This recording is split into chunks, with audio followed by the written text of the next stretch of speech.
에베소서 4장 13절에서 16절은 우리 예수 믿는 사람들의 당연한 책임 또는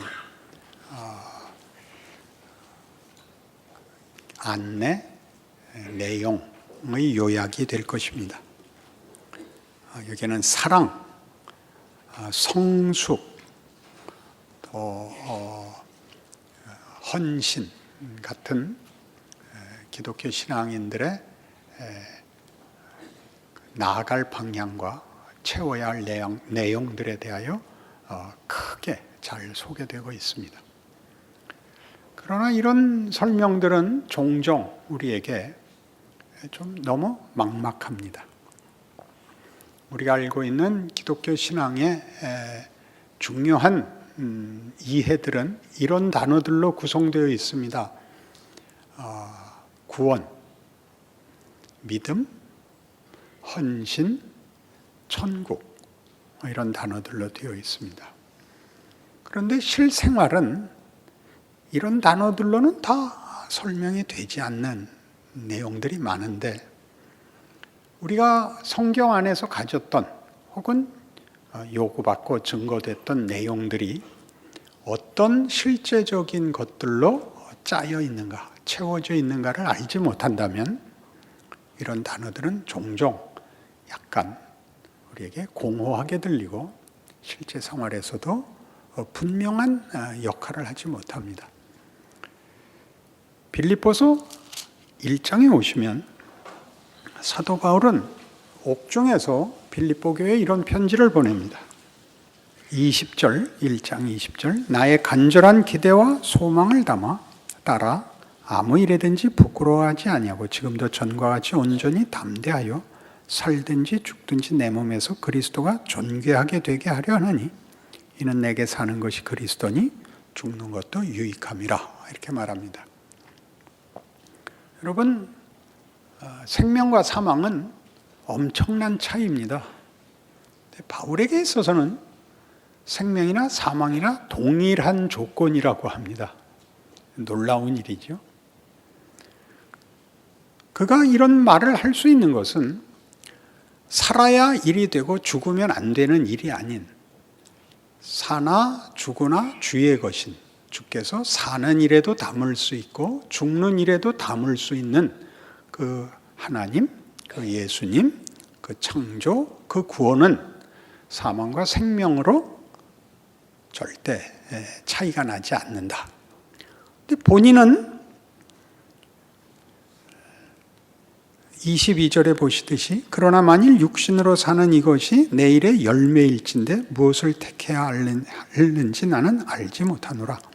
내가 그 둘 사이에 끼었으니 차라리 세상을 떠나서 그리스도와 함께 있는 것이 훨씬 더 좋은 일이라 그렇게 하고 싶으나 내가 육신으로 있는 것이 너희를 위하여 더 유익하리라.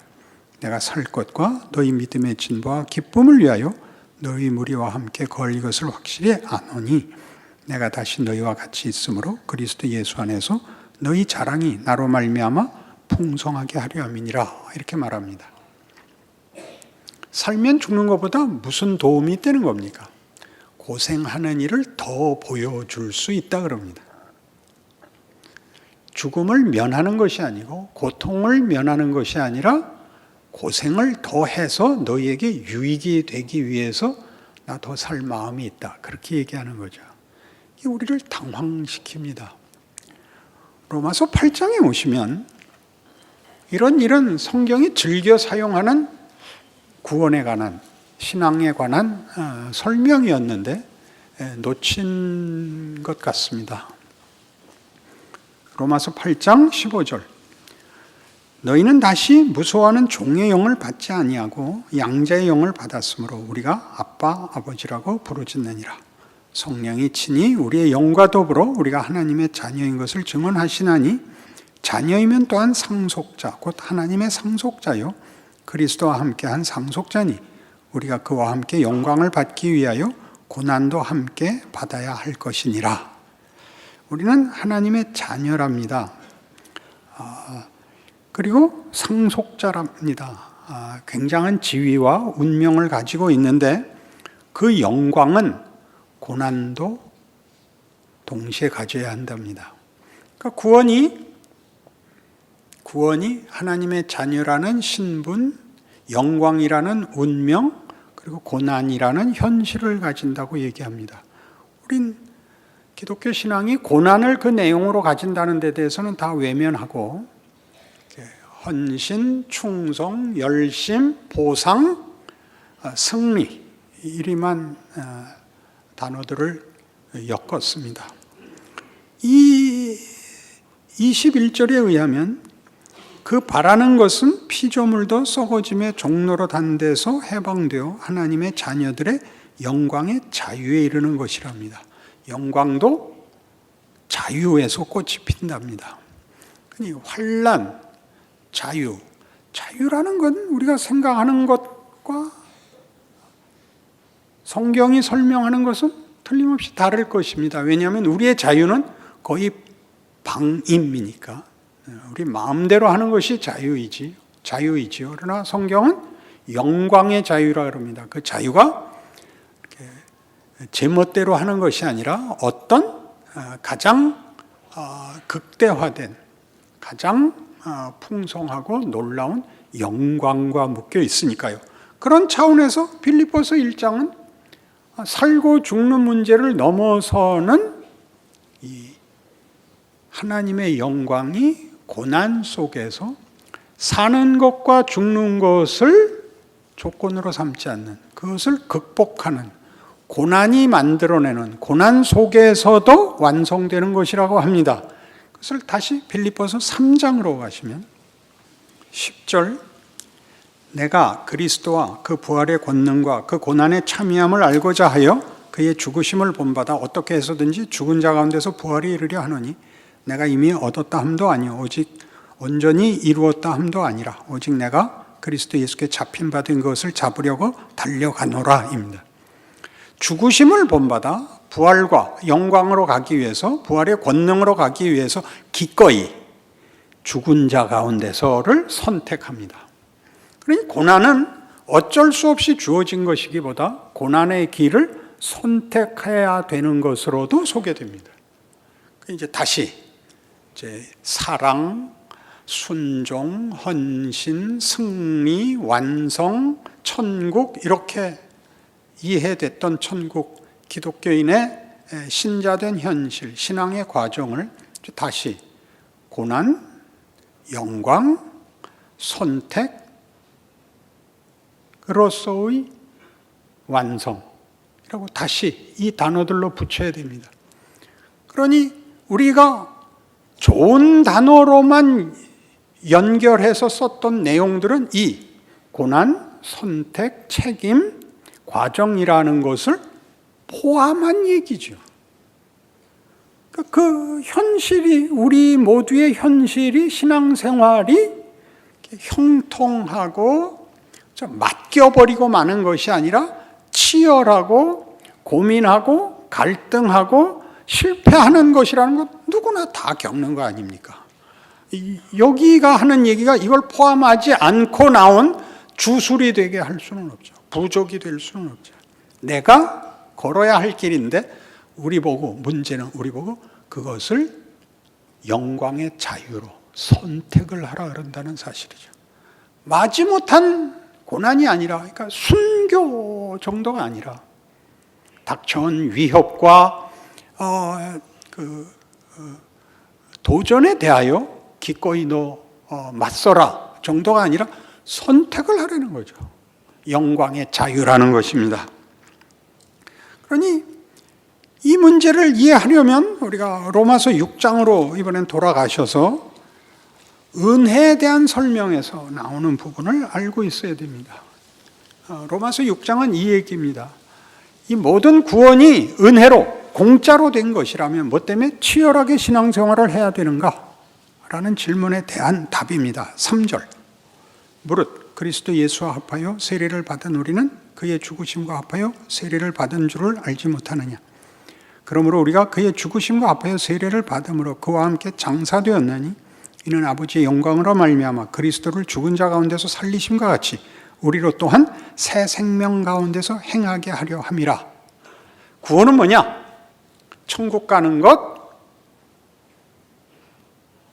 하나님의 자녀가 되는 것, 이렇게 정적인 개념이 아니고 굉장히 역동적인 것으로 하나님의 자녀가 되었으므로 새로운 인생을 살아야 된다입니다. 책임으로서 살아야 된다가 아니라 기회가 되었다이죠. 구원은 자격에 의한 것이 아니고 은혜에 의한 것이었는데, 은혜로 말미암아 된 구원이 뭐냐면 하나님 모르던 자리, 하나님 없던 지위에서 하나님의 자녀라는 신분과 지위와 운명을 가진 것입니다. 그래서 그전에는 할 수 없었던 거 뭐죠? 선택의 여지 없이 죄밖에 선택이 없었던 자리에서 이젠 의, 진리, 선, 빛, 생명을 살 수 있게 된 것입니다. 15절부터 보죠. 그런즉 어찌하리요? 우리가 법 아래 있지 아니하고 은혜 아래 있으니 죄를 지으리요? 그럴 수 없느니라. 너희 자신을 종으로 내주어 누구에게 순종하든지 그 순종함을 받는 자의 종이 되는 줄을 너희가 알지 못하느냐? 혹은 죄의 종으로 사망에 이르고 혹은 순종의 종으로 의에 이르느니라. 하나님께 감사하리로다. 너희가 본래 죄의 종이더니 너희에게 전하여 준 바 교훈의 본을 마음으로 순종하여 죄로부터 해방되어 의에게 종이 되었느니라. 너희 육신이 연약함으로 내가 사람의 예대로 말하노니 전에 너희가 너희 지체를 부정과 불법에 내주어 불법에 이른 것 같이 이제는 너희 지체를 의에게 종으로 내주어 거룩함에 이르라. 그때는 죄밖에 지을 수 없었는데 이제는 선택권이 생겼어요. 여러분이 죄를 지을 수도 있고 의를 지을 수도 있습니다. 거룩을 지을 수도 있습니다. 그걸 우리 보고 선택하고 결정해서 그것을 우리의 명예와 영광으로 가지라.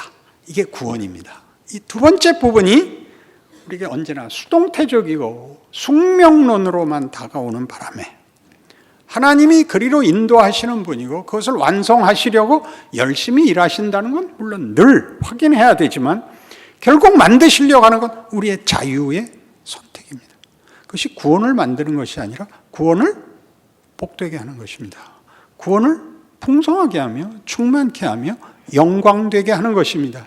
그것이 우리 인생에 주어져서 우리 모두가 싫어하는 고난 속에서 이 요구가 우리에게 요구되고 있습니다.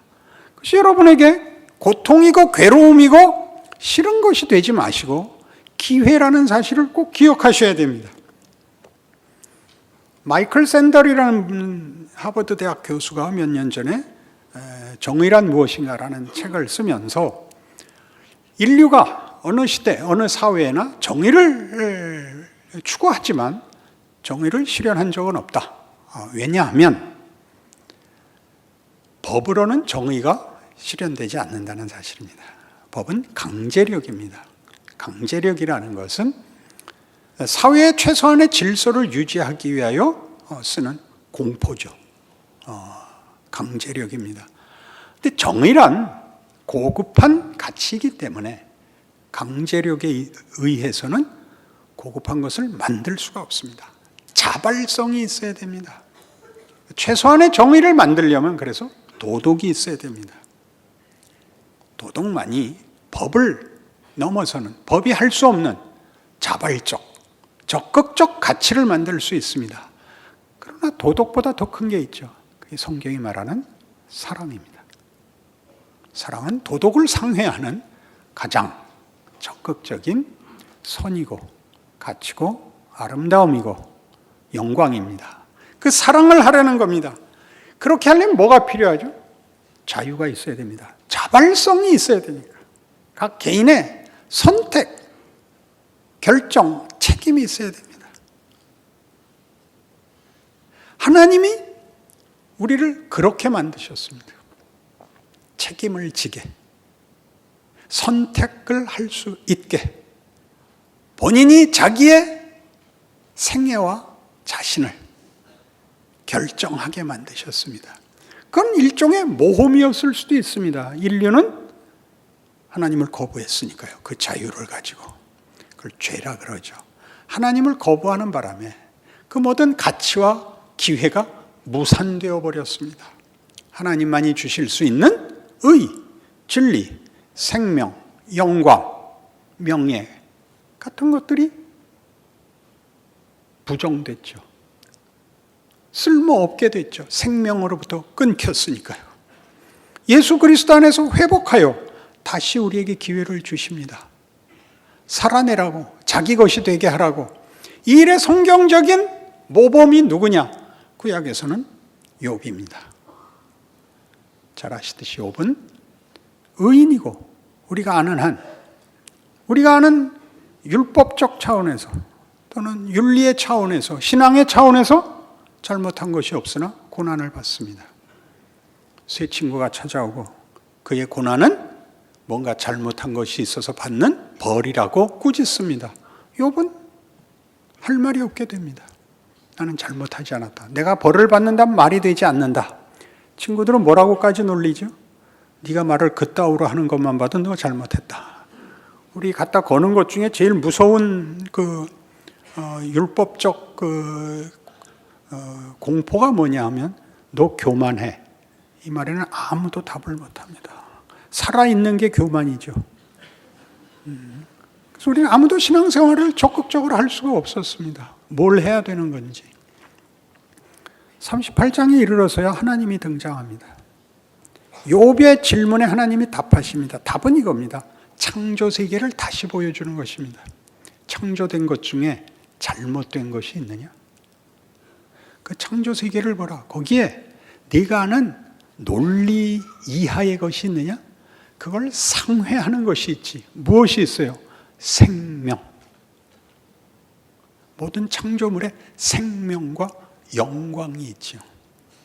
욥이 이렇게 고백하는 것으로 끝납니다. 42장에 제가 제 입을 가리고 스스로 제 가운데서 회개합니다. 티끌과 제 가운데서 회개합니다. 티끌과 제 가운데서의 회개란 티끌과 제 같은 존재, 그것밖에 안 되는 조건 속에서도 하나님을 붙잡겠습니다. 라는 선택입니다.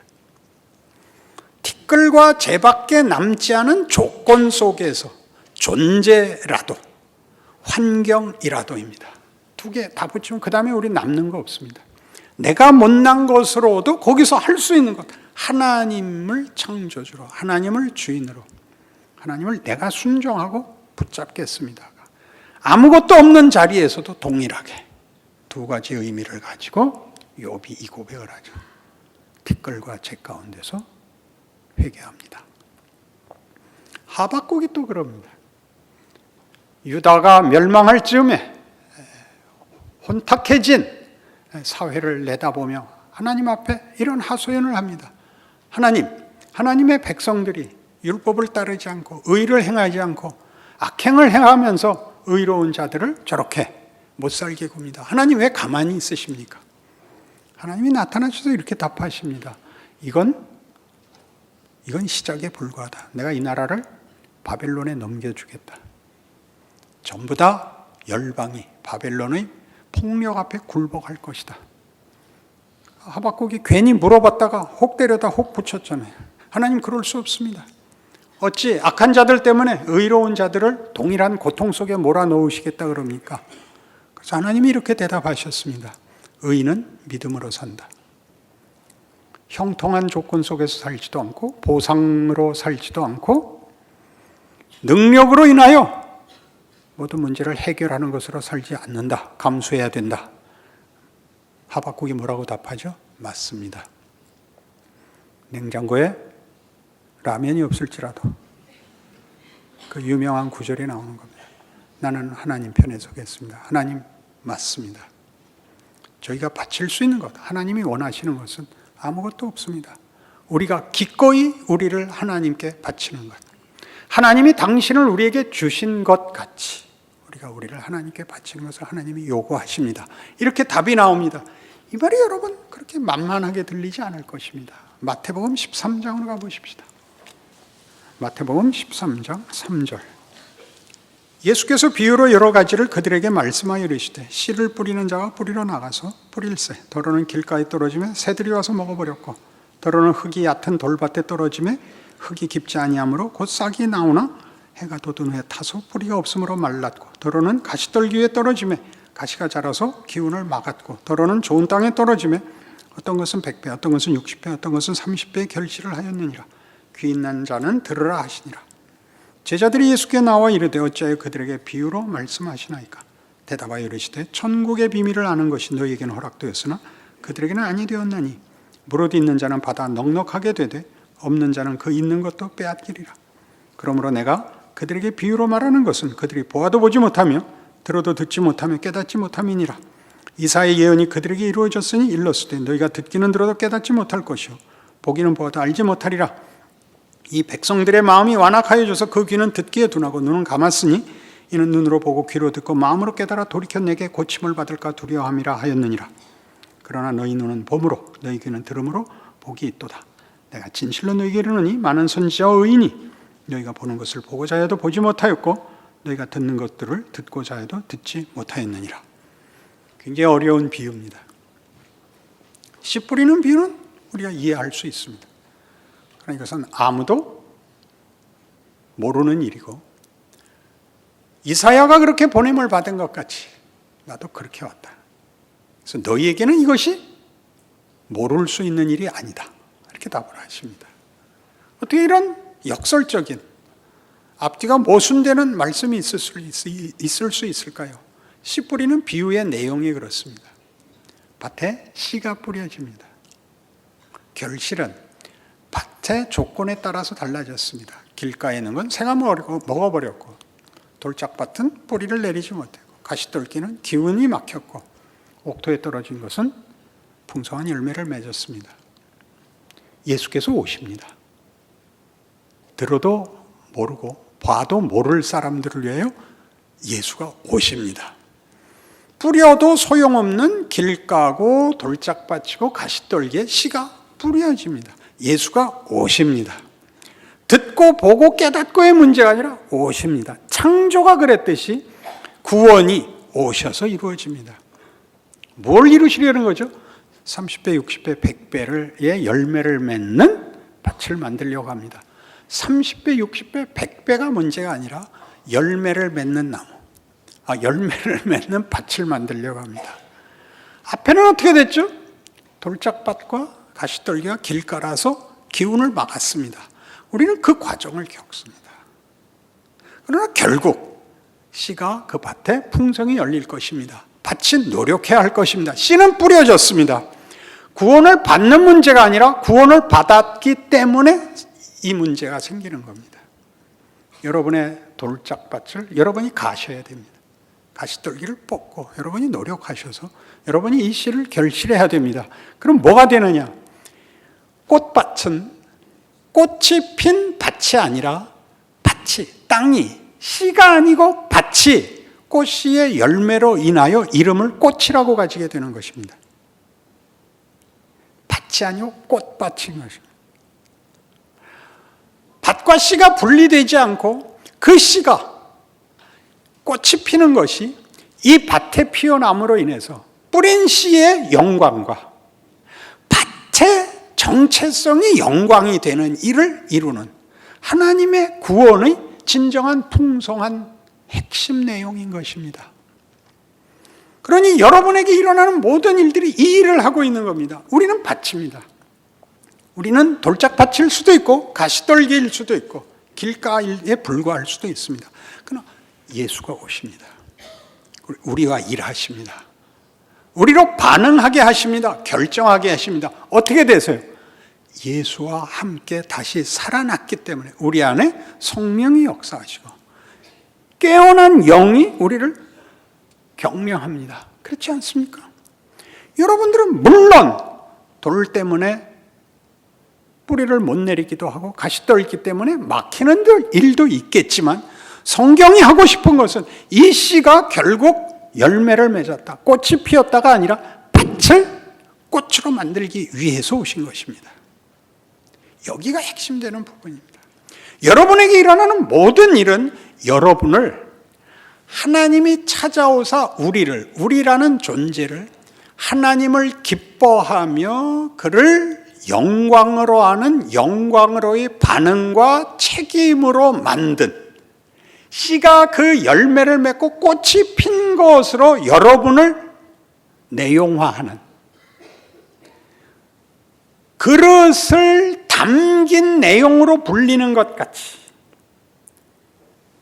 물, 포도주 이렇게 얘기할 때 여러분이 손바닥에 써서 얘기하는 것이 아니라 잔을 내어놓듯이, 그럼 그 잔을 이건 포도주라, 이것은 주스라 이렇게 얘기하는 것 같이 컵과 그것을 담은 그릇과 내용물이 분리되는 것이 아니라 우리라는 존재가 담긴 내용으로 인하여 그릇 자체의 이름이 바뀌는, 그릇 자체의 정체성과 그 성분과 우리 성품과 속성과 버릇과 그 존재가 바뀌는 일이 일어나는 것, 그게 구원입니다.